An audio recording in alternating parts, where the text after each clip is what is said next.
Hello, hello, hello, and welcome back to my podcast, What's Cooking? This week, we have DJ and producer, James Poole. Woo! Very excited to be joining. Very excited. Thank you for the invitation. No, thanks for coming all the way from Hull, which I absolutely love. The dedication's there. I know. Well, I got the call up and I thought it's got to be done. Well, It's exactly. been a minute since I've recorded the podcast, so it was lovely to have the invitation and do it. And obviously, we've known each other for years. I was trying to think about this. Like, I don't know when. Do you know when it was? When?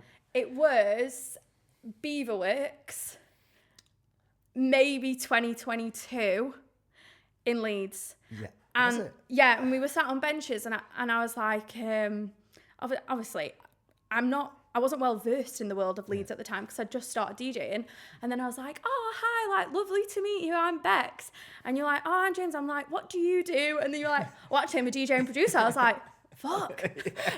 Oh, is that the Better Days? Is that Yes. Yeah. Better Days Festival. Okay, I remember. don't even know if that's still running. I think it is, but Is it's it? like a student thing. Yeah, it's quite popular. I think. Like 3,000 cap, isn't it? Yeah. Mental. But anyway, that's where we met. Yeah. And then stayed in contact ever since. So just so friendly, and we're all from Yorkshire. Yeah. So I feel like what would be quite nice is to maybe give the people who don't know you, and I've already said this, but it'll be difficult if they don't know you, kind of like a bit of background about yourself, you know, like where your DJing started and then maybe when your producing started. Yeah. So rewind to 2017 and I went to the Uni of Leeds.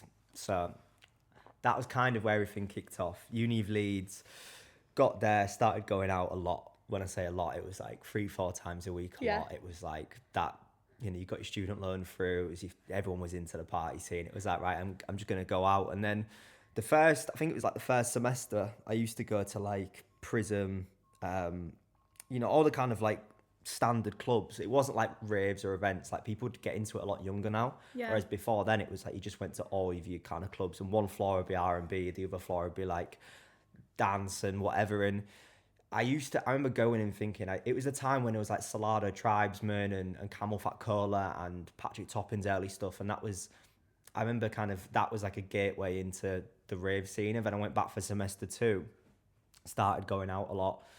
To more like the raves and the cooler stuff and speaking to the second and third years, and they were like, yeah, you should go to this party and this party, and it was like, okay, I need to like graduate and get to like come to something better now. So that was what I did, and then discovered kind of the event scene through there. And then it was also kind of a weird time because I'd always been really interested in like studies, academics. It was always kind of my focus in life to do that. And I remember getting to uni and kind of having this, I mean, I call it a bit of an identity existential crisis because I was like, there was so many people who were doing the same thing. And it was like, this is one uni in one city in the world. And there's all these people who have got the same grades, who are doing the same thing. And it was like, whoa, this isn't really what I signed up for. So I was like, I need to kind of discover something new, try and have a new creative outlet. 'Cause that's always something that I'd done when I was younger. And in various different like mechanisms.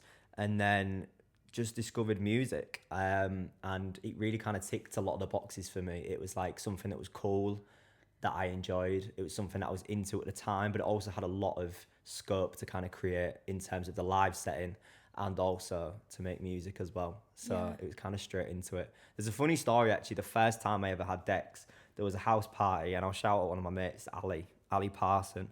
Me and him were at a house party in Oxley Residency, which is an accommodation in Leeds. And it was the weirdest house party ever.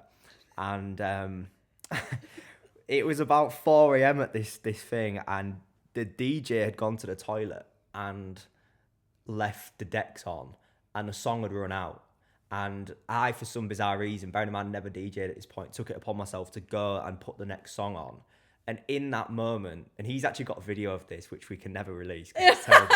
But there's a video of it, and it's me like twisting the filter and like putting a new song on. And I honestly think in my mind, that moment almost like set the tone for like the rest of my life. Because I was like, when I discovered that I could like create something and like amplify and change sounds and create on the fly live. So shout out that lad going to the toilet, because maybe that was how this all started. But yeah, and then since then, that summer bought myself a pair of decks, downloaded Ableton, and then that's been it. That's mental. So you started DJing and producing at the same time then? Yeah, I think there was literally about a 2-week gap. Really? Yeah, genuinely. Like, it wasn't, as I say, because I was just so bothered about like kind of creating. Like when I was younger, I used to do like YouTube and stuff. I used to do like videos for like FIFA and like different things. I always loved like having a creative thing. So when I started DJing, I really enjoyed it, but I still kind of felt like there was a bit of a void and a gap in the creative side where I was like, I want to bring my own thing a bit more. Because obviously I was just learning to play other people's tunes, which I loved, but I also wanted to have that outlet to make my own stuff and really express myself in that way as well. So yeah, it was a pretty short gap, which has been nice because I feel like both of them have moved at different paces, but it was nice to kind of not, there's no like regret in my mind that I'm thinking, oh, I wish I'd have started that sooner, because they were both pretty much the same time. So, yeah, that's nice, because you see a lot of one way and a lot of the other, if that makes sense. Like me personally, I started DJing before I started producing. Yeah. But then a lot of people will be producers first, and then their tunes go massive, and then they become DJs. Yeah. Whereas you're at the same time. Yeah, it was. I think that's always been like a benefit as well, because I think probably a lot of people don't realise how much I've DJed, like especially through the uni scene. I was DJing like all night long in house parties in basements in Hyde Park and Headingley for like 7 hours, 8 hours, like genuinely like playing everything from like 120, 118 disco, like DJ Co's, Bel Air, like stuff like that, to like 140 garage and everything in like every single week to people. And these weren't like just people were bothered about mixing, like, because everyone was a DJ there, and there was a lot of stuff. So it wasn't like, yeah, so obviously the club stuff has been great, but there's a real good, I kind of cut my teeth in those basements at uni for years. So yeah, it's nice now obviously when you start to get gigs off the back of your music to think you've actually, you know, you've earned your stripes as well in the DJ space as well. I guess. Nice foundation. So, yeah, definitely. Yeah. Who would you say is your biggest influence, like in the early days when you started producing compared to now? I think, to be honest, I mean that space was for me one of the kind of most nostalgic eras of just like tech house. Like it was just like goated. It was so good. Like obviously, you know, Patrick Toppins, Salado, Richie Ahmed, obviously Jamie Jones, Loco Dice, just people like that. I mean, that scene was so thriving at the time. Hot Creations, Solar, Repopulate Mars, Kaluki, Relief, like all those labels and that sound, like the old Det Left stuff and things like that, Lackman. It was just thriving, and Leeds was so good for it at the time. There was so many venues, which unfortunately is shut now. But every single week, it was just like another one of them coming through Mint or Church or the Warehouse or Canal Mills and everywhere. And so, yeah, it was hard not to kind of get stuck into it because it was just so rich. And as a budding DJ and producer at the time who loved that sound, it was, I think everybody had a little spell through uni because the scene was just so good at the time. That's amazing. I kind of love that you've been in that phase. Yeah. Yeah. Yeah, it's nice as well to have been, I always say this to people, like my worst nightmare would have been breaking through when I was like 18. Like it's nice to have lived that life and to have done uni and learn. And I think it's also important as a DJ when obviously you start to party a lot more, you start to travel a lot more, to have kind of lived those uni years and, you know, got certain things out of your system, learnt yourself, learnt your own body, what makes you tick, exercise, your limits, everything like that.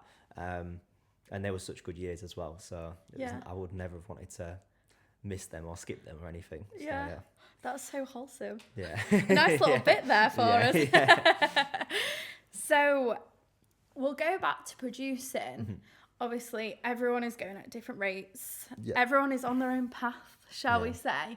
But when do you feel like it really started to click for you? Because obviously, it's not an overnight thing, as some might think. No, never.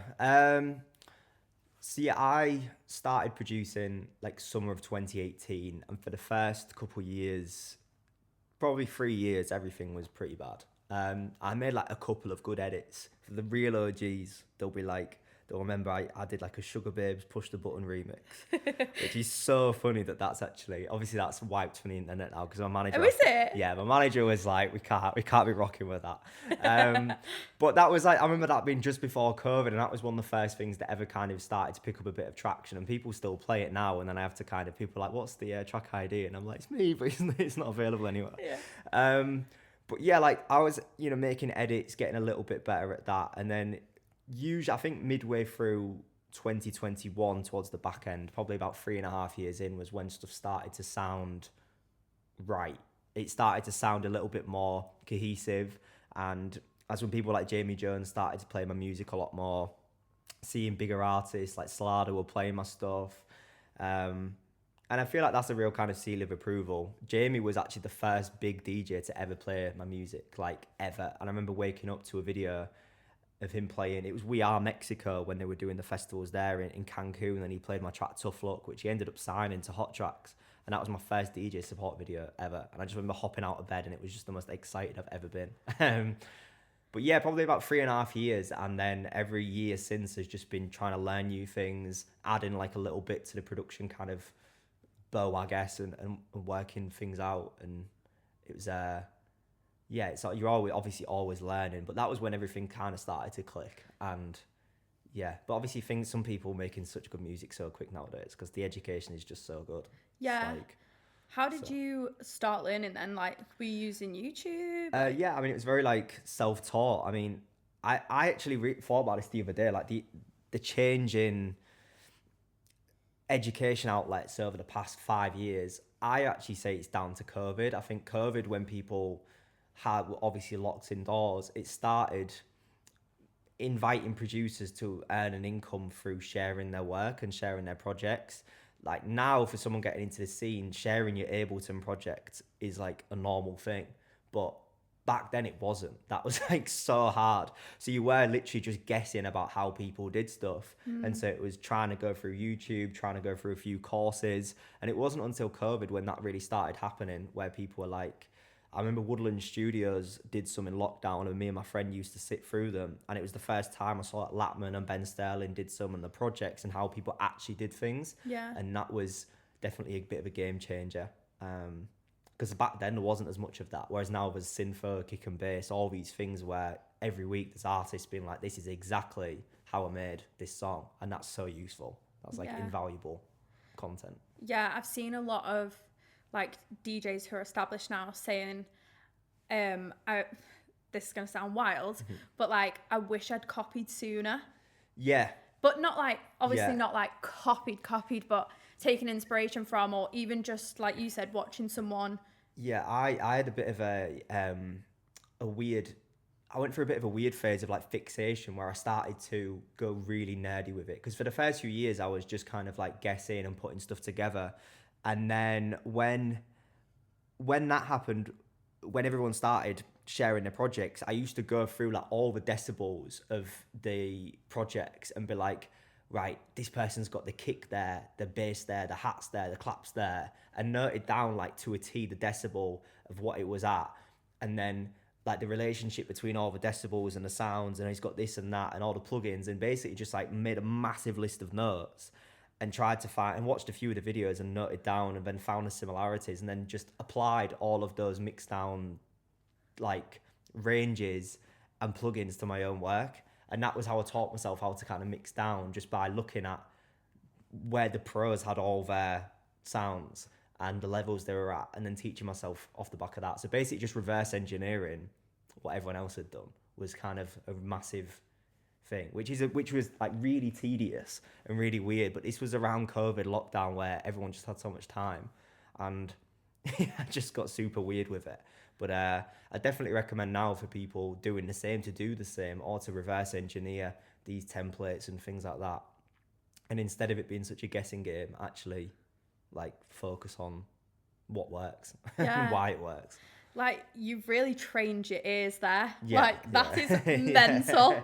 You saying that, my mouth was like fully open the whole time. I was like, really?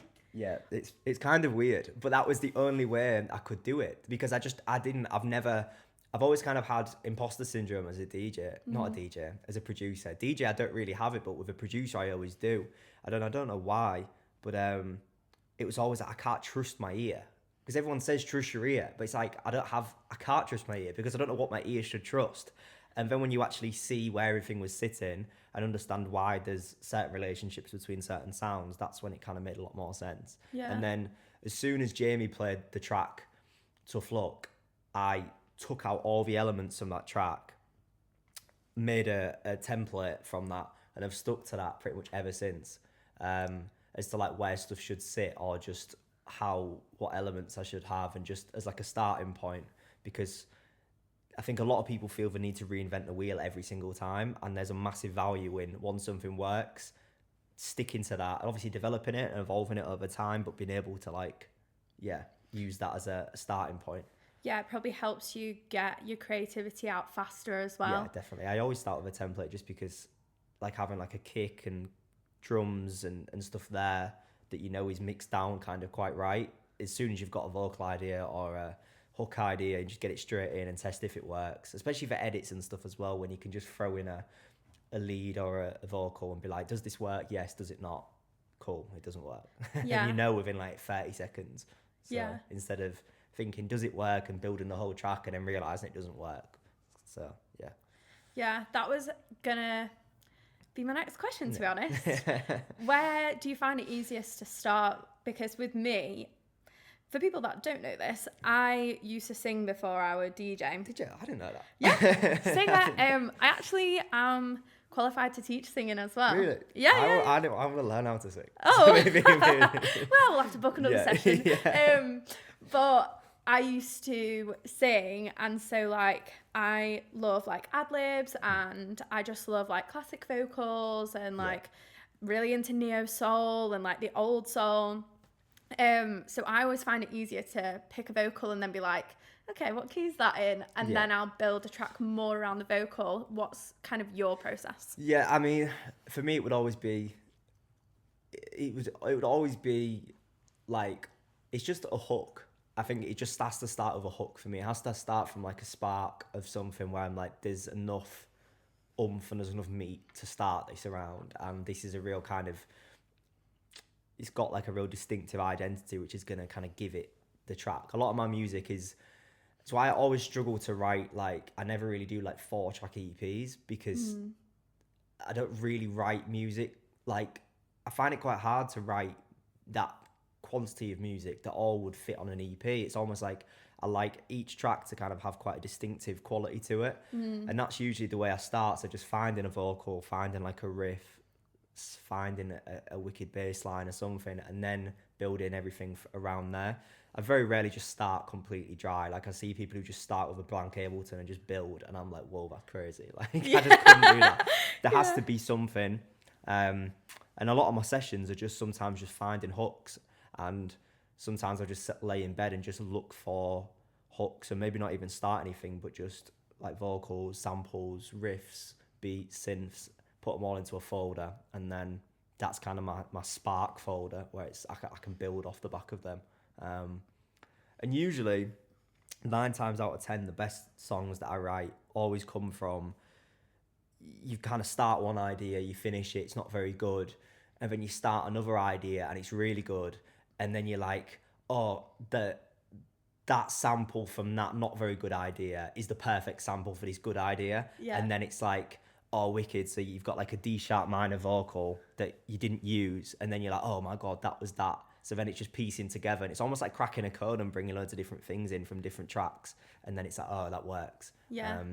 So yeah, that's usually. But I think obviously the more you produce and the more you have ownership over your own like library, and you can pick out samples and know what you've got in the locker, it really helps, because then you can just pull from all these different sources instead of just heading to Splice every time and being like, what can I find? It's like you've already got a little mental bank of, oh, I know that vocal works in that key, or I can use that, or that synth is good for that. And I recycle a lot of elements because of that as well. I'm like, I know that works for that, and that sort of thing. And you've been able to collect that over years and years Yeah, exactly. and years. So it just keeps building, and then the mental catalogue of like, oh, I've got this and that is just, and obviously sometimes it's annoying because then you'll be like, and there's some sounds that just always work. Yeah. I was listening to a Luke Dean podcast and he was talking about the little doink he has, and he was like, he loves it because it works, and those sort of sounds sometimes it just becomes so like synonymous with producers because they just work every time and they just sound good and they're fresh. But there's certain sounds that are like I'll use or will be really kind of just obvious of certain genres, and people use them because there's just you just can't beat them. It's like in garage, a little like sirens and a dub sirens. Everyone uses them, but it's because they're just so good. Yeah, like, they just work every time. I recognise that in your tracks a lot. And yeah, I just always use the same thing, but I'm like, I try and use something else, and I'm like, it just doesn't work. So yeah. Yeah. In the comment section on TikTok, they're like, the iconic James Poole noise. I'm like, I know. here he is. But it's like you try and do something else, and then it just won't work the same. So I think that you try and mix it up, but sometimes you go back to the old favourites because they just work. Yeah. Age-old question. Yeah. How, well, maybe not how, but like when do you feel like your tracks maybe are like done or at the point of it's time to push them out? Yeah, to be honest, I am a serial sender of music. Oh, I right. send a lot of music out because I'm also like the worst judge of my own music. And I think this comes back from what I said before about like kind of that imposter syndrome and not really knowing what's good and when stuff's good. I have like little kind of telltale signs that something is good and like works. Usually if I like listening to it, if I actually like wake up the next morning and brush my teeth and put it on SoundCloud and listen, I'm like, this is actually quite good. Like that's usually when I know. But there's so many times where I don't really know the strength of my own music. So I like to just send it out once it's complete and I can kind of envisage people playing it out. I just send it and then see if people download it. And if they do, then great. If they don't, then I usually just put it away. I try and do that. I used to be really bad with Jamie Jones. I used to send him everything, and then I still do, but he was like the only voice I'd listen to. So I'd send him stuff, and it was like if Jamie says yes, cool, it's great. If Jamie says no, it's turd. Like get rid of it. Whereas I was actually got to a point where I was like, certain songs are good, but they're just not his style. And then that's why I've kind of widened my branch. So I'll send it to like 5-10 people and judge the response. And that's when you kind of get a good gist of if people like it or not. Yeah. Because I feel, obviously, yes, it's your art and you want it, you've expressed yourself and you want to enjoy it. But at the same time, these are the people, these are the same people I'd want to support a release that I was putting out. So if all of these have rejected it, then is it right? You know, like if it's the biggest record of all time and it's going to change your life, you'd expect these people to play it. So if they've all rejected it and all hate it, then maybe it's just, I'm thinking it's just my baby and like, it's not actually that good. You know? Oh, no, I'm sure it is good. Yeah, but you know what I mean? You attach yourself to stuff really quickly. Yeah. And especially if you've put a lot of time and work into it. But Taylor's oldest time is the ones that take half an hour that you kind of think are average are the ones that really do move the needle. Yeah. And the ones that you spend ages on don't. So, yeah, pretty much. Do you ever experience creative block?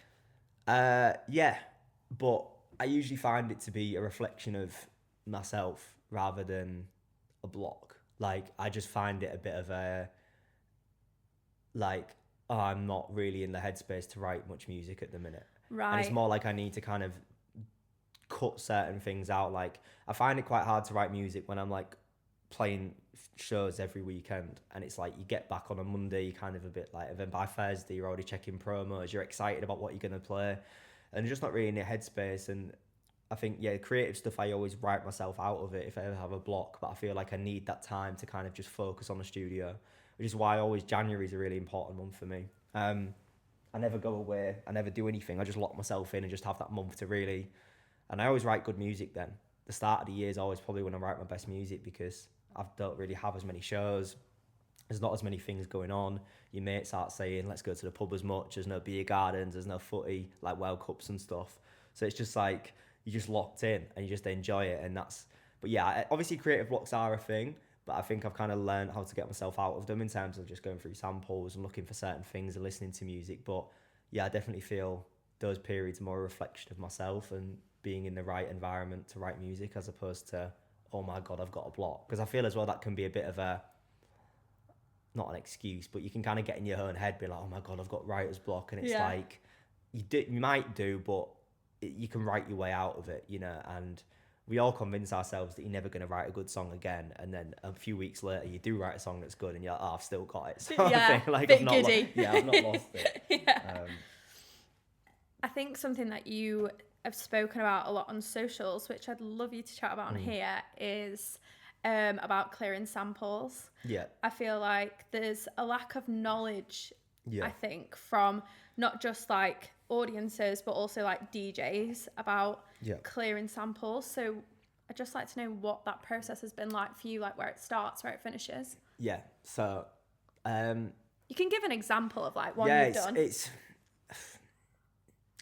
quite a big process, and look, the reality is, like, you should always clear samples, but the reality is 99% of people won't clear samples the first few years if it's coming out on kind of independent, like, underground labels. Obviously, a lot of people do, and you should do, but a lot of people don't. And you get into this swing of kind of sometimes using samples and not really knowing about it. And then when you start to work with the bigger labels, they obviously have more equity. There's a full business, there's people's livelihoods. They can't just throw out tracks, because they're the sort of songs that do have the potential to get sync deals with TV and radio, be used on adverts, they'll be blasted on national airwaves. It's important to clear the samples. So there's two kind of types of sample clearance. There's like the master and the publishing, which are two different things. So the master is like the direct extract of the audio. So you're just taking the actual snippet of a song and sampling that. Whereas the publishing is the writing. So like the lyrics of a song, for example, who's written the song.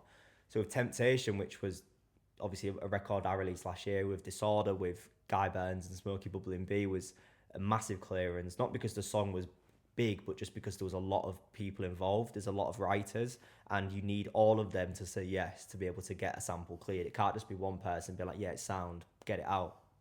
They all formally need to say yeah. So clearing a master always is very expensive, and it's really, really hard. So that usually doesn't happen. So a lot of labels will clear the publishing, which is essentially the lyrics. So you can clear the publishing, but then obviously you need to get that direct audio extract, which is the master, replayed or resung, which then obviously involves finding a different singer, processing the vocal like it's meant to be, or if it's to do with like a synth 4 melody, like recreating that melody using the same synths. Just, it's kind of like a way to get around using the same thing without having to pay or give away loads of rights in terms of the master side. But it's definitely a bigger thing than people realise, and it's definitely more of a conscious decision in my kind of sample choice now, where you're looking for something you think that's going to be a nightmare to clear. If it's got like a bunch of writers in it, it's like a super high-end sample, there's loads of people involved, but the other side of the coin is the fact that is kind of like the barrier to entry of using it, because you know that not everybody can use that. So if you've got it and you've cleared it and it's legally allowed, then not everybody's going to buy into doing that same thing. So you're one of the only people who can use that, whereas obviously Splice, Loop Cloud, everything can get rinsed indefinitely by everybody. So yeah, definitely. When do you start the process of clearing? Because I know you get a lot of your samples and inspiration from like YouTube and like the 90s.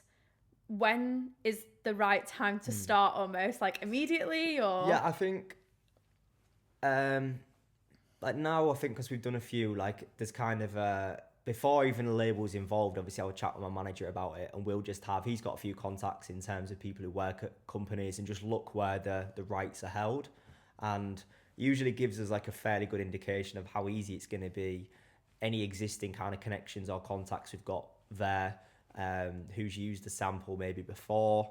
But yeah, usually as soon as I've finished a track, I know it's got some like momentum, whether it be some plays or a bit of like TikTok movement or something like that, that's when we'll start looking into it. And then obviously we can be with the label, like we believe the rights are here. And some labels will help you massively and they'll kind of be working on it, whereas some will be like, you know, where are you up to with it? Have you got any clearance on that? But yeah, it's definitely it can be long. That's the thing. It can be super long. It can be super quick. It's hit and miss. Yeah. I think that leads us quite Yeah. nicely on. Okay. Well, it's honestly one of them subjects which is like you could just go on for hours and hours. It's a bit of a minefield. Yeah, very case by case. And you can hear it, and some people wait for years and years and years, and then something comes out. Like there's edits and remixes I've got from like 2 years ago, 3 years ago, which I haven't released because I know it's good enough to come out as a remix, but like you're just waiting for people to say yeah. Just like, oh yeah, let's put it out now.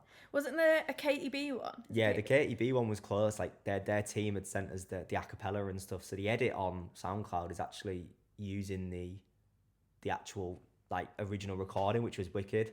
But yeah, there's a few, like there's one of Lee Cabrera's Shake It, which is one of my favourite songs of all time. And I said to him, like, I really want to put this edit out. And he was like, well, it's because Jamie was hammering it a few summers ago. And it's what I love that song. And I was like, I'm just going to hold it. And he was like, wait, because we're going to try and do something with it. Just keep it tight.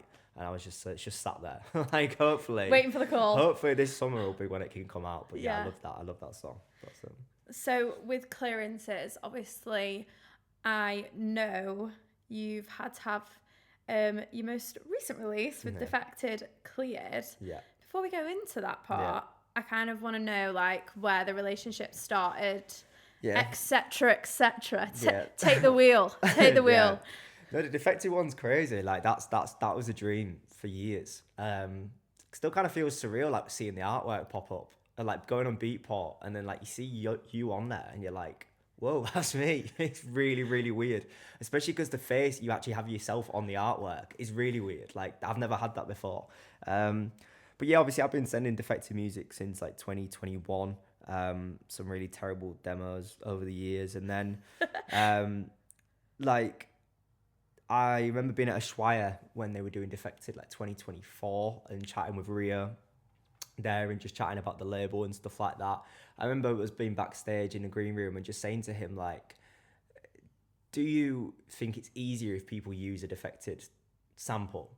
Like, does that help the case? Like, obviously the song's got to be good, but does it help it get out easier? And he was like, well, yeah, inevitably, because we own the rights to it, you know? So obviously we can kind of say yes without the whole clearance thing. So that's always been in the back of my mind. And a lot of my demos since then in the email, I've put like, hey mate, this is it. It features this acapella from this Defect, because they released the big acapella bundle packs with all the vocals in it. And so usually if I've got a cool instrumental, I'll go through all them packs, look at the keys, see what could work, and just download loads of them and just fire them in and see if any fit really nice. And but yeah, got a really good relationship with Rio. Same with Griff, who's the A&R. He used to work at Good Company and stuff like that. And that's kind of testament, I suppose, just to building relationships with people. My manager, Cal, knows them guys well, and just having that demo email sat there whenever you've got something that feels right. And we've just been sending them music for a long time, and always just been like, yeah, it's cool, but not quite for us. And that stands for all the records that came out elsewhere as well. Like all the records that we've released on other labels went through Defected, and we're like, yeah, it's not quite right. And obviously this year, finally, we got the call up. we got the email back. So yeah, I was buzzing. Where were you when you got the email? I was on the way down to London. I had a US visa meeting the day after. Or like my final application. So I'd sent it to Griff on like the 11th of January, woke up to an email, because I finished the track at like midnight, sent the demo at like 1 a.m. because I was like, this is it. I know this is good. Like as I was saying before, I never really know, but this, I was like, this is the closest. So I sent it to him. I woke up the next day, and then a few of their A&Rs, I think, had seen it on TikTok, because I posted it on TikTok as well. And then he got back to me, being like, this is a vibe. I'm going to check it with the team back soon. And then kind of, I think they'd been like, we are really interested in this. Do you have the stems, and like, would you be willing to open to this? Kind of just some A&R feedback, which is nice, because they were like, oh, we love this element. We don't really like this element. can you change this? Can you change that? And obviously that's when you have your own like your jurisdiction of yourself as an artist to be like, well, I like this bit, I don't like this bit. And that's kind of case by case, but they're super experienced. And for me, that's like real A&R, when people can listen to a song and be like, you know, this bit is needed, this bit isn't needed. And went away and made all those amendments. And then they were like, cool, we're going to check it again. And then, as I say, was on the way down, got an email back being like, yeah, we want to put it out. There's a release date on the 20th of Feb in like 4 weeks. Can you do it? And we were like, yes. I rang my manager, was like, we need this track out. I had like remixes that have just come out, but they were scheduled and we had to be like, we're going to have to push them back. Like, this has to come out. But yeah, crazy. Because it's like all those emails that have just been like, no, for so long. And then you get like we're going to put it out. And you're just like, whoa. It's surreal. Yeah, that is surreal. And the iconic artwork as well, with like the black Defected in your face. So do you know, when you posted that, I was like, what the actual F is going on? That was like when I saw that come through in the inbox, I was just looking at it and like, I was just staring at it for ages. And I just kept like being like, so I always used to do that with labels, like when I was younger, like when I was like thinking, do I go under my own name and stuff, and like, can I picture this and stuff? And I used to like do their artwork and like edit myself onto it and put my own name on there and be like, can I see this happening? And I was like, manifestations mental. Literally, I used to do that, and then it's like actually seeing it come through in your inbox, and you're like, oh my god, I'm actually on Defected. It's me, and also the fact it was like just me. It was just James Poole. It wasn't any like, it wasn't a collab. It wasn't anything. Obviously the sample was, but. Yeah, it was wild. Yeah. Really, really kind of surreal moment. And lovely to think, God, that happened. Yeah. Yeah. It's a bucket list thing. Yeah, that's what I mean. It was just an absolute bucket list. And as I said before, that's why I took January off, because obviously I always just have it at home. And I made that on just a January night when I just had a peace of mind, wasn't going out, just had complete creative, experimentative situation and like vibes around us. And then just made that, and I was like, "It feels good," and that's why I just sent it. And yeah, that's amazing. Yeah, I was looking at like flights to like Thailand and stuff in December, and I was like, I might go away for a few weeks, do this, do that. And I was like, nah, I'm not where I want to be.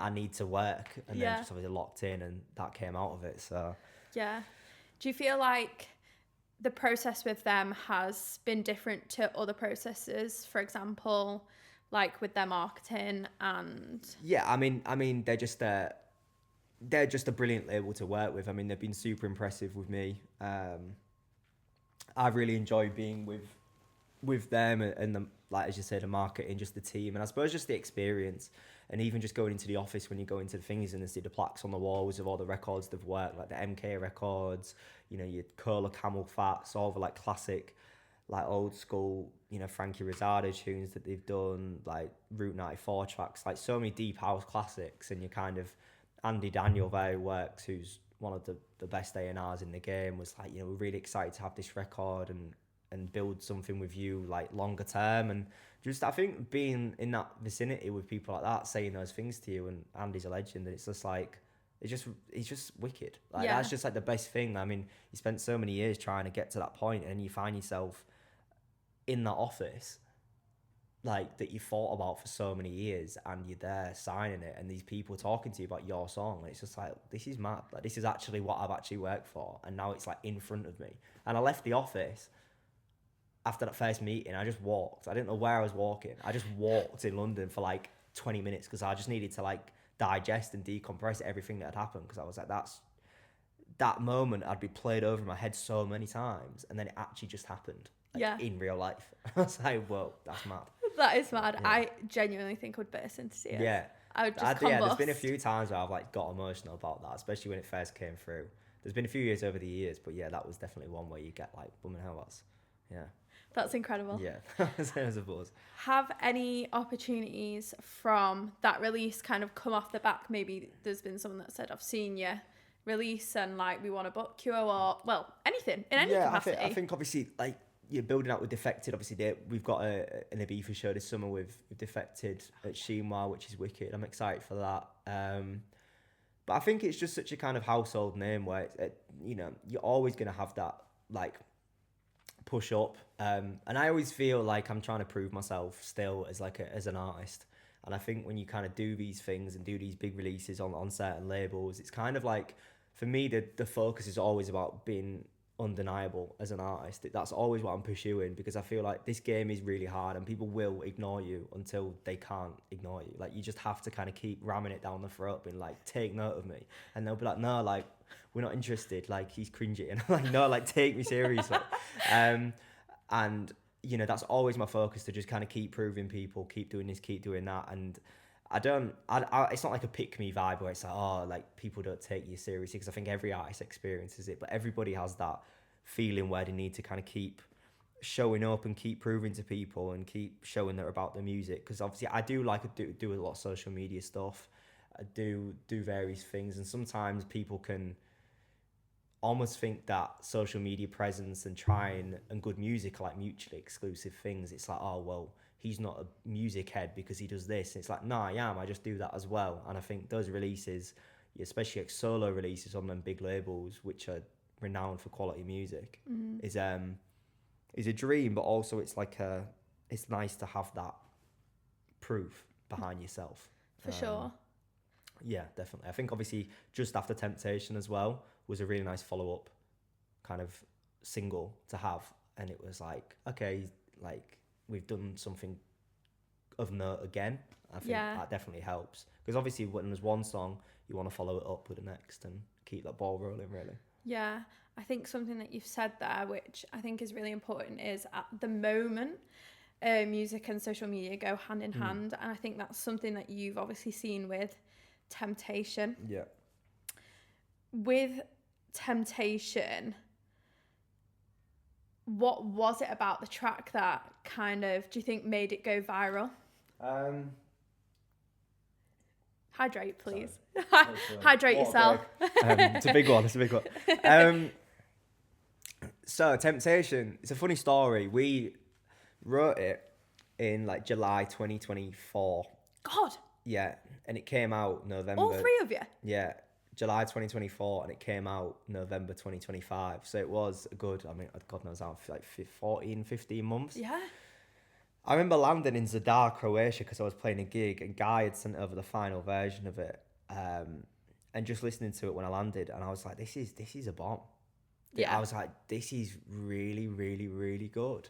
And the first time we sent it out, everyone was like, nah. Everyone was just straight up blank, no, we don't want it, like, rejected everywhere. And I was like, oh, it's not a bomb. Because, you know, I said earlier, when I send the music out and I just judge what people say, everyone was like, nah. So I was like, okay, it's not very good. I thought it was good, but clearly my gauge on this was wrong. Put it in the unreleased folder. Literally just put it in the archives. And then a few weeks later, Joseph Capriati posted a video of him playing it at Amnesia Metamorphosis, and the video was mega. And I was like, okay, that's what I thought. I thought it was decent. Because I'd sent it to Joseph last gasp on a whim, because I'd seen him play Morgan Seatree, The Strength, which was on Trick the year before. I think he played it at Parklife and Morgan was there. And it was kind of a similar vibe, like big, like female vocal, organ vibe. So I thought Joseph might like it. Sent it to him, and then he was hammering it. And then off the back of that, a few other DJs started picking it up. Like, shout out Rawdon, he was hammering it. Sam Divine was hammering it. Luke Van Dyke was hammering it. But it still kind of wasn't where we thought it was going to be, and the hype wasn't really there for it on social media. The sample obviously had a lot of writers, so we were like, a lot of labels didn't want to touch it. And it just kind of faded, like genuinely really, really faded. And we just never thought. I remember having a chat with Smokey at the start of 2025, and we're like, yeah, it's cool, like, to have on the back burner, just a record we can have sat there, like, if we need it.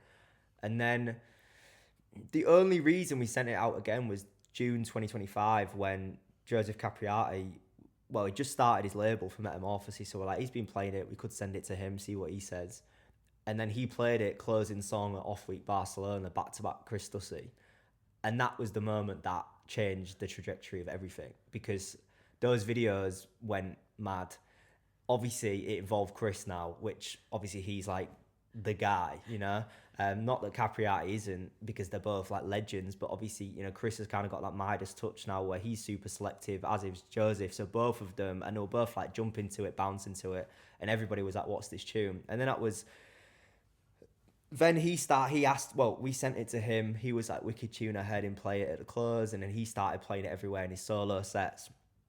And that was it. And then everybody was asking for it. And it just changed like overnight. And then it was kind of like the social proof element that labels and other artists and stuff started to play it. And look, it's not like me saying, other artists only played it because Chris played it or Joseph played it. It's the fact that I think when people listen to a demo blind, they don't always hear and see what that does. But I think when sometimes you see a video and you realise how a track works in a certain setting and a certain environment, it suddenly made sense. And then the video just went crazy from there and people started loving it. Chris was hammering it every set. The reaction was insane. Dua Lipa. Yeah, the Dua Lipa thing was crazy. For those listening who don't know. But yeah, so Chris was playing at Circo Loco in Sao Paulo in Brazil. And Dua Lipa had just finished her show in Sao Paulo. Basically got a taxi with her mates to Circo Loco. She's there behind the booth whilst Chris plays it, raving to it.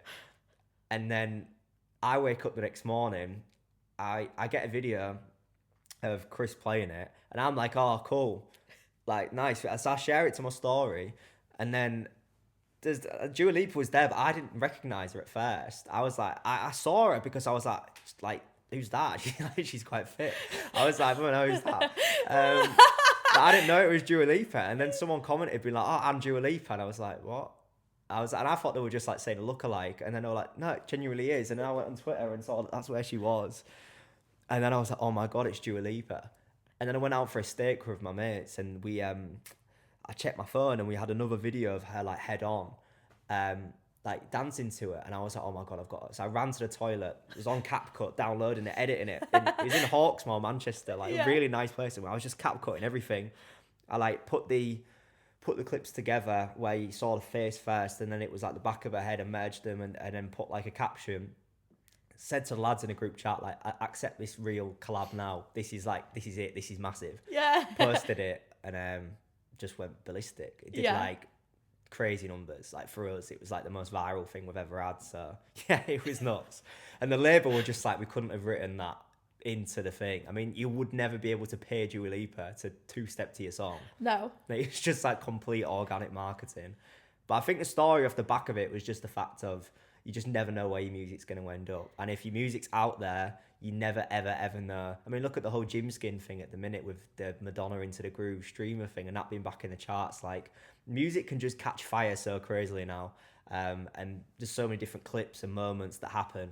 But yeah, the Dua Lipa thing was nuts. Yeah. That was really crazy. It just shows, like, timing. Yeah, just timing and luck of the draw. And I suppose as well, just one of the reasons as well where I like,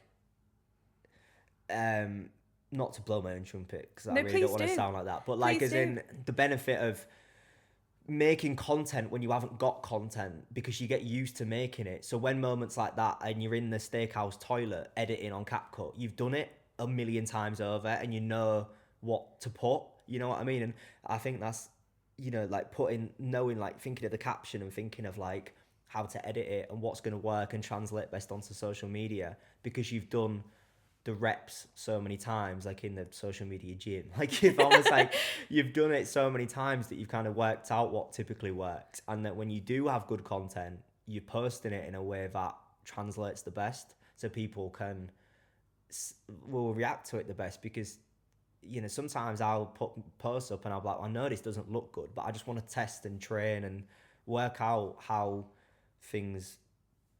what gets the best like engagement and what gets the best reaction from people. So then when you do have a big announcement or you do have some good content, you kind of know the strategy as to how to post that, as opposed to like, even when you've got big releases and stuff, like testing the best ways to kind of hint at things coming and stuff.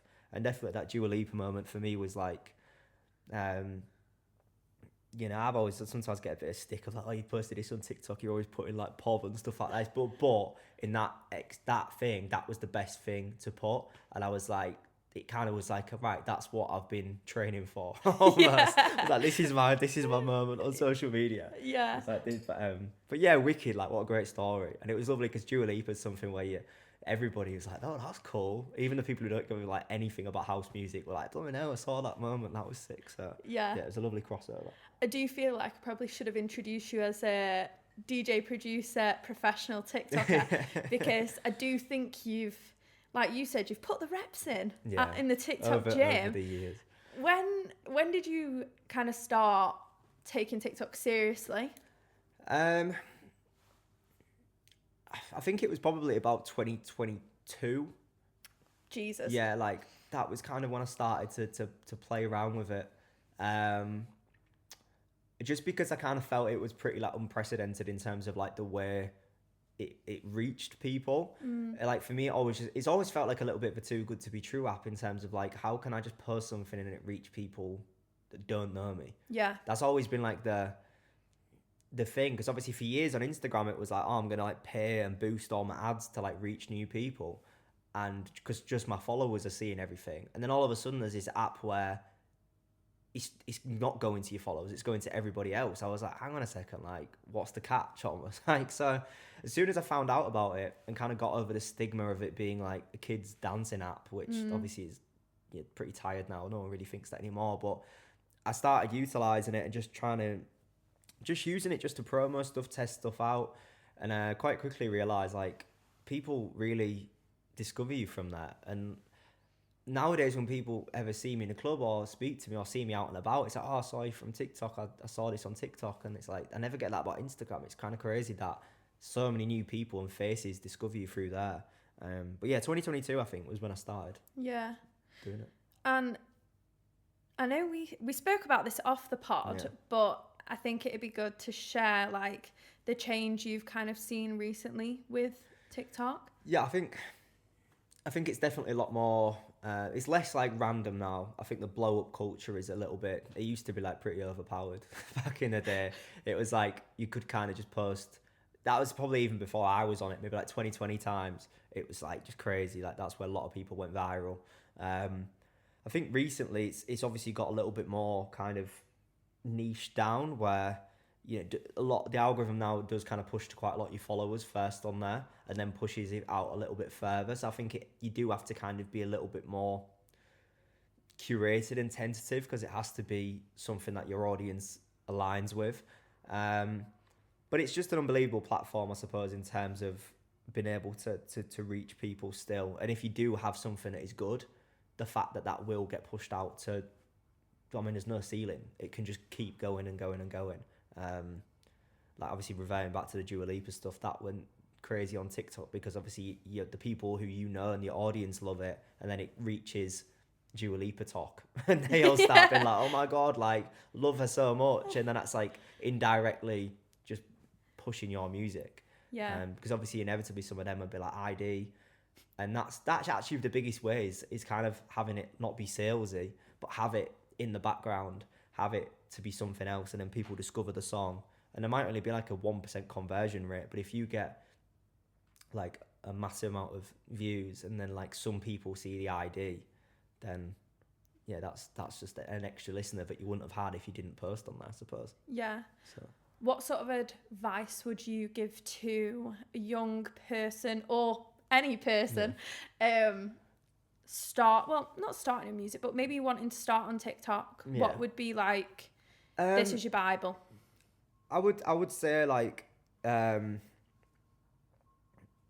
study what works, like don't reinvent the wheel, like actually look at like what things are going like viral in your niche, and like in terms of the captions and the hooks, like make a note of them and just be like, oh, this typically works quite well for this. And I see them all the time now. It's like, it's certain things where it's like you kind of want to make it, you kind of want to involve the person watching it a little bit, so they can feel like they're either relating to it or they feel like they've been like selected to hear it, or like it's not as broad as just like, oh, I've just seen this. I think as well, like don't be afraid to be a little bit cringy and try stuff, because a lot of people look at the big artists and like, what are they doing? And it's like, oh, they're super like nonchalant, they don't put any text on screen, they don't put any captions, it's just like the where they were in a big HD video. And it's like, yeah, but they have fans, like they are where they are because they've been doing this for years, like they can post that and people will be interested, but people don't have this, you don't have the same setup. Like I don't, like, there's certain things I just couldn't post and be like, I know this is going to get loads of clips, because it's not, people don't have that investment or buy into me. So like, don't be afraid to be cringy. Don't be afraid to be like corny. Don't be afraid to put yourself out there. You know, put your text on screen, put your hooks in there, and just try stuff. Just like, as I said, just put the reps in, because then the better you get at it, the more times you do it, the naturally just more you just learn. Like, you just get better at doing something. Whereas, and it's, let's say you're posting every day and you're just trying to make a bit of content every day, and then you've got a really good piece of content. You're then just way more trained and like understanding how to post that good bit of content, as opposed to someone who's just only going on there to post that good bit of content. Like, you might 10 times the reach because you've done it a little bit more often. Yeah. But obviously, yeah, for new producers, it's unprecedented in terms of the ceiling. It is like a lottery ticket every time they post on there as to where it can go. Like, if you've got a song and you think it's cool, just put a preview up. Yeah. That's it. Just put a preview up and it might blow. I've seen so many producers' lives change by just a preview on there, and it's wild. Yeah. And it happens all the time. And people say to me, oh, but like, it's this dancing app. I'm like, mate, if you're still saying that in like the big 26, like, come on, like, you know, there's some people, like, kids' lives are changing overnight. All the major scouts for A&Rs and labels are on there looking for what's hot. And it's the lowest, like, the best example recently is TD and what he's done, moving from like the bass line to house and stuff, being able to, and he's just super authentic, just like made a banger in his studio, gets his phone out, puts it up. He's like, this is a banger. And then people are just like, yeah, it's a banger. And it's so like, people get to know him, they get to know the song, they like the song, and that's it. And there's no, like, it's not high production value. It's still about the music. It's still on the music. The music's still the central focal point, but it's just previewing it and just giving people a platform to show it. Yeah. I think that's what a lot of maybe older producers, especially when I speak to people who are maybe like 30s, 40s, and they were like, well, we didn't need to do this before. It's like, well, you don't need to do anything crazy now. It can just be a case of like propping up your phone and just jamming in the studio. Yeah. And that's like the coolest thing. Like, nobody's going to be like, oh, that's so cringy. It's not like outlandish. It's the done thing. Yeah, it's just like sound. Yeah. But it can really help. And obviously for young producers, I just go on there with like a nothing to lose mindset. And I have done the past few years, because it's like, well, what have you actually got to lose? Like, if I was sat there with like no bookings, no tickets were being sold when I was getting booked, I wasn't getting signed, tracks were sat there, and I was like, well, why am I thinking like, oh, I shouldn't do this? Like, what is there to actually lose? Like, I can't get any less bookings. I can't like sell less tickets like a few years ago. So I was like, well, I might as well just give it a go, because if I've always wanted this so bad, and I'm like, well, if it's gonna help me, and one video could do anything, or even if one video just did something, it's still worth posting it. Yeah. So yeah. Something I was gonna say is, did you get management then off the back of TikTok? No, so management was all pretty organic. I've been with Callum since like September 2022, I think. Oh, so a while. Yeah, a while. I think at first I remember, because my career kind of been like weird, like kind of weird, because 2022 was like the first year where I started to release things. It was kind of like the year, my entry year into stuff, and quite a lot happened that year, like with the Jamie Jones stuff, signed to Hot Tracks twice in 2022. Woo woo. I know, which was a dream, but also kind of like a whoa, like I didn't expect that to happen, and it was in quite quick succession, and it was like, oh my god, like this is actually kind of moving. And then we had like an Ecuador tour at the end of 2022, which I needed people to kind of like look over, because that was South America. And I'd been chatting to Cal for a while, and then that all just kicked off from there. And obviously, I think there was something to manage at that point. And then I think I did a few releases in 2023, and then it was almost like, I can't explain it, but there's almost like this, you know, like bands have this like second album syndrome sometimes, where like, the first album is great because you've got all the ideas that you've been working on for years, and then you release them all, and then it's like, oh wait, can't write. I don't have anything else. And that's what I experienced in 2023. I'd put out all my best music in 2022. I'd done like a Hot Creations EP, I think like Q2 of 2023. And then I was like, oh God, like I've not got any music left. And I wasn't really gigging at the time. I wasn't playing loads of shows. And that's, so yeah, it was like, then I was almost like, it was like, whoa, I've kind of bitten the bullet a bit too soon. I was like, I don't really have much going on. But yeah, but obviously Cal was there, and obviously the wider team just giving me advice and stuff, and obviously still with Cal to this day. So yeah. Yeah.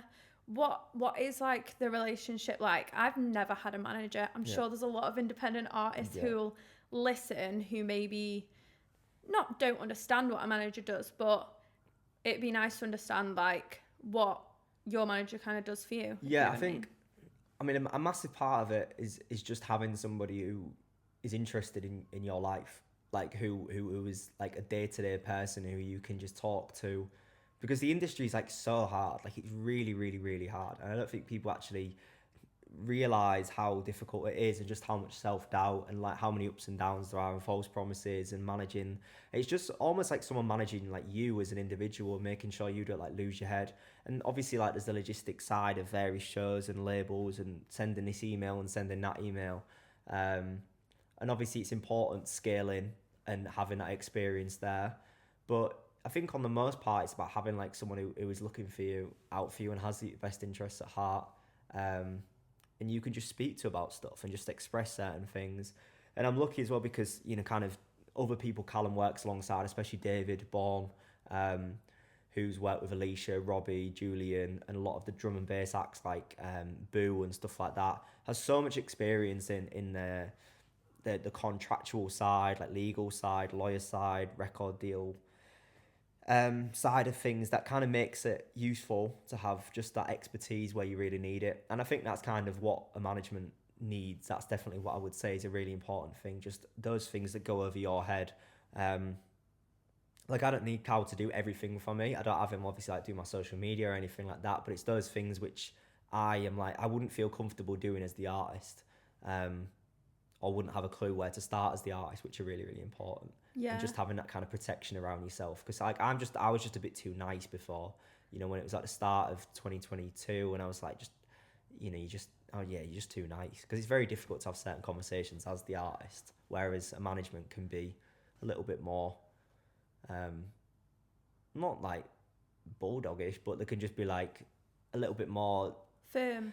Like as the artist, sometimes you're a little bit wet behind the ears. Like you're a little bit like nicey, like, oh, you don't want to mess anything up, any opportunity, because you're just so in love with music. Yeah. Whereas they can be a bit more like head screwed on, like, right, let's actually look at the fine lines here and the details and stuff like that. Yeah, I definitely experience that now. Not the management side, the soft side of like, you don't want to ask for something. It might be like, even as simple as something like a rider.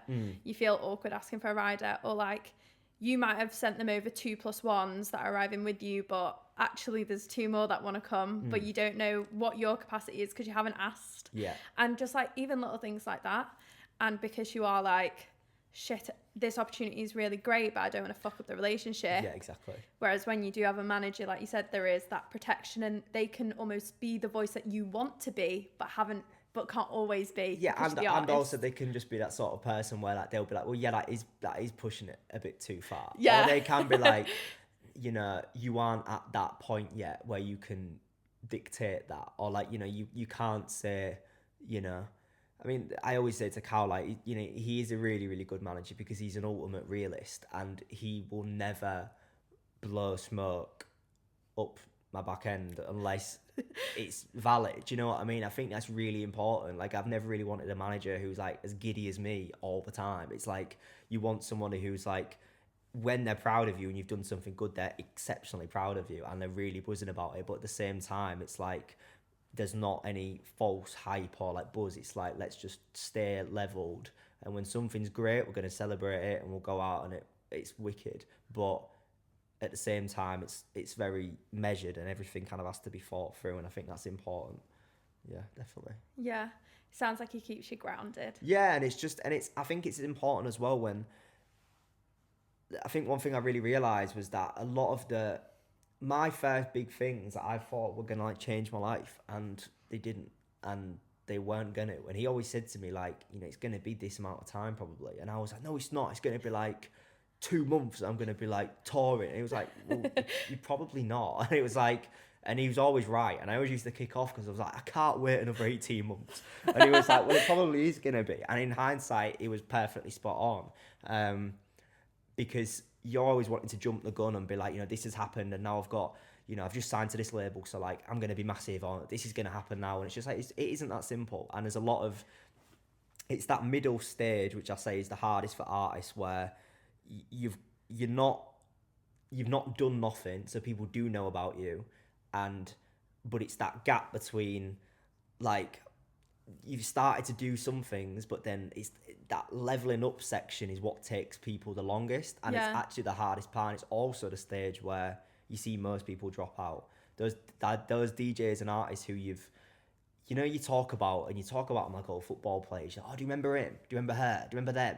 And like they had a few good releases on that label, and they just disappeared. And that's the hardest part. Like once you've done a few good things that you think are gonna change your life and move the needle and don't, that's the point where you then are like, oh my God, I'm gonna have to one up it again and like move forward again. And that's the hardest part. It's not like getting stuff off the ground. It's the persistence once stuff as good has happened to kind of keep growing and keep going from that. Yeah. And having the support from your management is obviously a big part of that. Yeah. So having them like being like, managing those expectations and being able to say, well, we need to do this, we need to do that, is useful. But it's so hard as well because there's no like blueprint to this. It's not like a manager in like a 9-to-5 corporate where it's like, you get 500 sales in this period, you're going to get this promotion. You can say to an artist, you signed to this label, that label, and that label, and you're going to do this, and that's just not how it works. No. And there might be someone who's not signed to any of those labels and is doing all of that. It's like, and as a manager, obviously that is hard, but you can only advise, and ultimately it comes down to the artist to be like, well, just the persistence factor is so important. You just got to keep going. Yeah. That's a really nice insight what you've given. Yeah. I feel like there's loads of things people will be able to take from that. Kind of back to you. More of like the DJing touring side. Obviously, I know you're going to America. You mentioned about being in, did you say Peru? Yeah, Peru. Yeah, like September. Yeah. How's touring for you? How are you finding that? It's good. Like I would love to kind of say like, I'm a DJ who's always on tour, and like I'm not yet fully. Like I do tour and I do have like international shows and stuff, but usually it's quite measured. I haven't really got to the level yet where it's like living out of a suitcase for 4 weeks. Like that's coming this year. We've got a few periods where that's happening, but I think it's nice to kind of bite it off in small chunks and just get used to every bit in terms of like a gradual thing. But I love traveling. Like I'm an only one. I like my time on my own. I kind of like to kind of recharge my social battery a little bit. I quite enjoy it. But I definitely feel like you can see why people struggle, and it is the hard part of the job, and I can imagine it only gets harder as you get older and you're suddenly leaving partners and kids and stuff like that. But at the minute it's just me, myself and I just kind of going and seeing these places for the first time as well, which is so exciting to do things and looking on your internet and be like, what can I do in this place, and you don't end up doing any of them. You just end up like, staying at the afters and then just getting up and going to the airport. But yeah, like, it's wicked. I love it. Yeah. With preparing for DJ sets, again, old age question, but how do you prepare? Where do you go to? What are you using? What do you look for? Yeah, I think, I mean, it's just kind of bespoke playlists for every set, maybe like 50 tracks in there, which I'm good. Obviously, now, like, life does get a little bit easier because obviously you have so much great music just come to you now. Which obviously might be unreleased, like promos and stuff from certain labels, and that's a perk. Like as you just get on it, just naturally you do start to get some great music out, and obviously those producers might want you to champion their music and be one of the first to play it, which is great for me. It's a win-win scenario. So yeah, obviously just the usual places, obviously looking for your music on your Beatports, looking at digging for YouTube, old stuff, but also like Trackstack I use a lot, which is kind of where I get a lot of my music. and just promos and just stuff like that. There's so much good music floating about, but you just taking enough that I know I've got enough music there, and then obviously assessing what's going on, like when I'm there, if people are liking that vibe, if people don't like that vibe, and just being a DJ. That's just kind of standard. But yeah, I think there's a lot of conversation as well at the minute, and I said this on another podcast, but about playing what you want to play and playing to the crowd. Yeah. And I think there's two sides to every story, but I'm interested to see like what's your perspective on that. I think it's going to be the most on the fence answer. I just think it's just about doing a bit of both. Like I have like a kind of like I think some people have like a formula. It's like an ABC thing where it's like something that they should know, something they do know, and something that like, you know, you're just playing for yourself. I kind of do that, but in like a less structured way. It's almost like I do understand the importance of certain crowds, especially because house music's got so big now. There's a lot of people who are making up the scene and who aren't super educated or have brought their mates along who don't know the hottest unreleased song. And if you're just hitting them with an hour of like, well, you should know about this because like Solomon played this in his like after party, you should know. And it's like they don't know about this. Like these kids have just been listening to like Taylor Swift and have come to a house event. Like they might not know. And I think introducing those hooks every few songs where it's like, oh, like I recognize that vocal, I recognize that bass line, I know that. Just kind of that familiarity factor. A lot of people kind of cringe at it, but I think it's really important, especially when you're playing bigger events, just to keep that flow of recognition going. So, you know, you are introducing the new stuff, you are keeping it cool and keeping something in there for the heads who are there because they want to hear like the new stuff. Yeah. But also having that element of, you know, everyone loves a good edit and just keeping people locked in and making sure they're not, because, you know, you don't want them friends who aren't too into house just being like, well, this is rubbish, I want to go home, because then that's going to impact the people who do know. And if you're almost trying to keep everybody happy whilst also playing something that, because sometimes there's been some sets where I'm like, you know, you're just playing like a greatest hits of like, and you're like, this is not actually very good. Yeah. And I was like, you know, you're playing like all the classics and you're just like, obviously sometimes it works, but sometimes you're just also like, there's going to be some people in this crowd who are seeing me who are quite headsy and do know my stuff and do know the unreleased stuff. And like, they're going to be listening to me playing like the most bait stuff for an hour. That isn't really fair as well. So it is just pleasing everybody and trying to keep that balance. But there is a balancing act, because you don't want to go too underground where everybody's miserable and you're just satisfying yourself, because like, what, just go and play in your bedroom, pal. You know what I mean? Like there's a crowd there, but also you need to, you know, make sure that, you know, it's just that balance. Yeah. Definitely. So I think from an industry perspective, you've obviously touched on like how it can be quite difficult. Mm-hmm. Something that I have been asking my guests and will be asking my guests is, what is one hard truth about the industry that people need to know? I would say like I think a lot of people underestimate how much persistence it often takes. And the analogy I always say to people, which is kind of frustrating and motivating at the same time, is like this idea of like knocking at the door, and like you might be knocking at a door forever, banging at it, and it might be locked and they will never open that door. And there's been so many doors that I've banged at for years, and there's just no answer. You know, you just can't seem to get through, whether that be parties, labels, whatever. And you can keep knocking. And the truth for the industry often is that you can knock at those for years and they just don't open. You know, it's just not quite right for you. But I always say, if you knock loud enough and hard enough at that one door, one of the neighbours might come out and be like, what are you doing? What on earth's going on? And that might be your open door into the scene.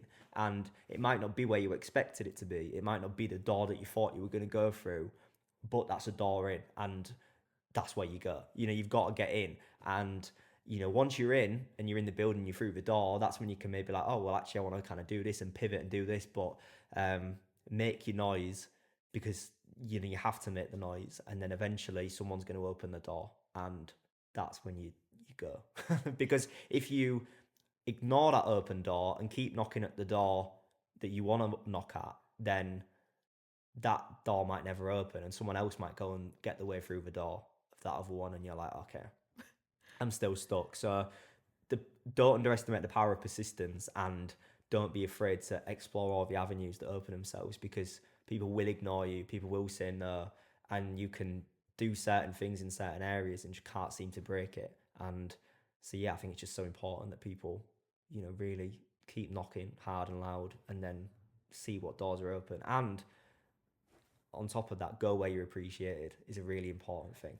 Like, understand who appreciates you for who you are as an artist, and double down on those people, and always look after them, and always appreciate them, and understand that your job as a DJ is going to be a lot easier where you go where people like you, and almost like they support you, they book you, they want to work with you.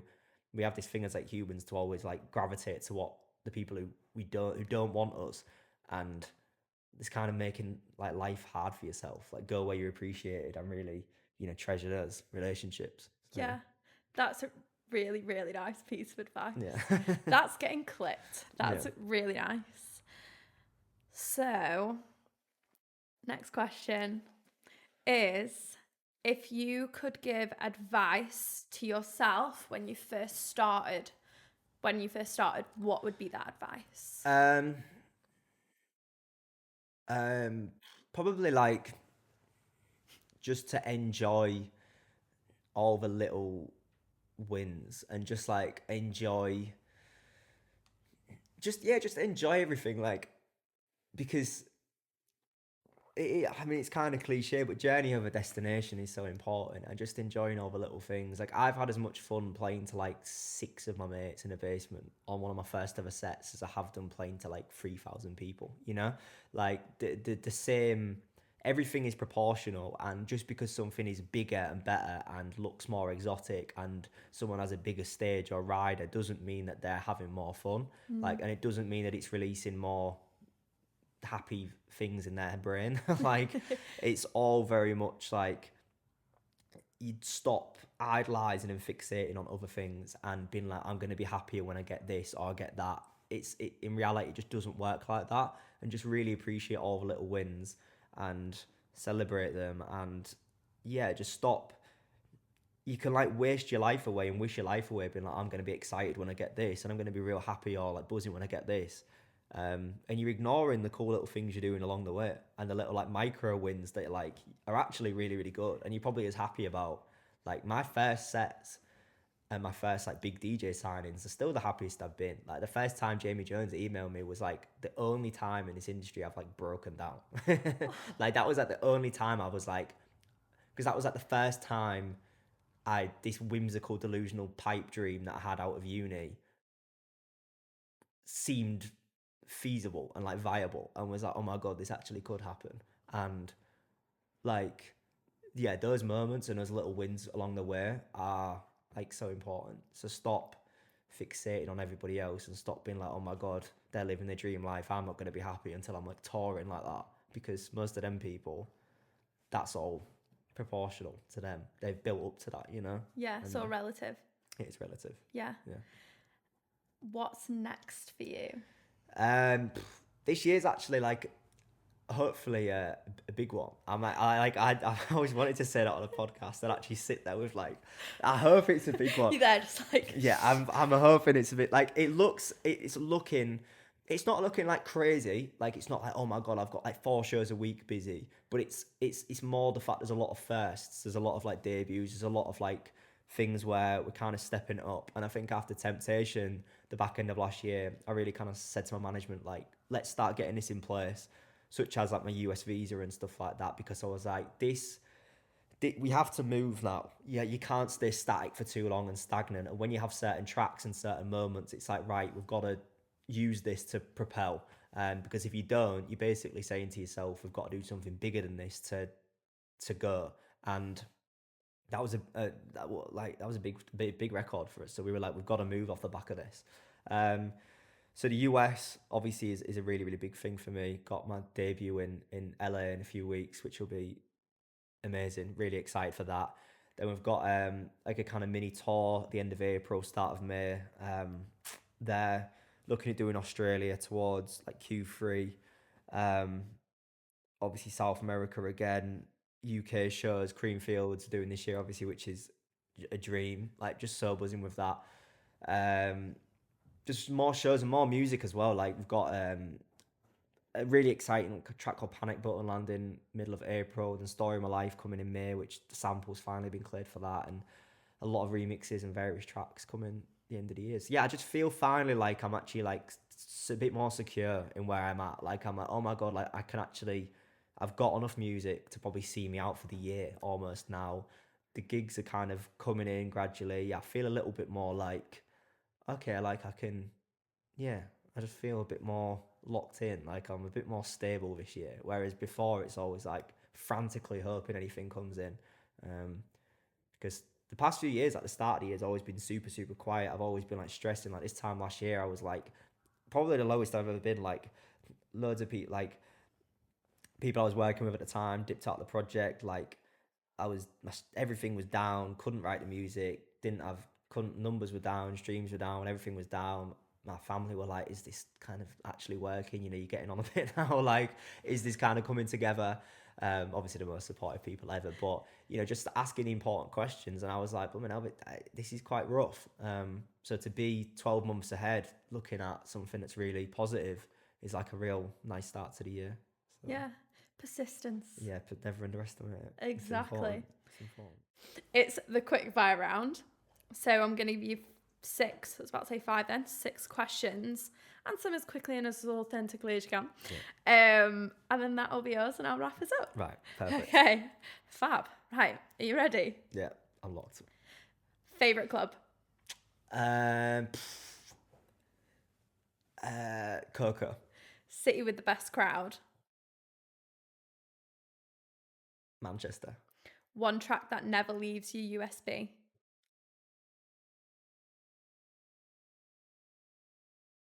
Oh, that's a hard one. Oh no. Oh, it's a really, really hard one. I don't want to say something really boring. Oh no, that's really annoying me. Lost. I mean, Edge and Dance. Lost. Favourite DJ right now? Frankie. Frankie Rizard, it's got to be. Dream festival to play? Can I give a few? So it has to be one. You can give a few. Like, UK, obviously. Oh, obviously it'd be Creamfields, but obviously I'm gonna have to think. Glastonbury, proper UK. Europe, I'd love to do something like Time Warp, or I'd love to do like Music On Festival or something like that. US, probably like Coachella or something, just to like, they'd just be sick, wouldn't it? You know, it's got to be done. That's probably it. Yeah, probably them. And finally, an artist you'd love to collab with? I would love to collab with. Oh, this is really annoying. I should have thought about this one.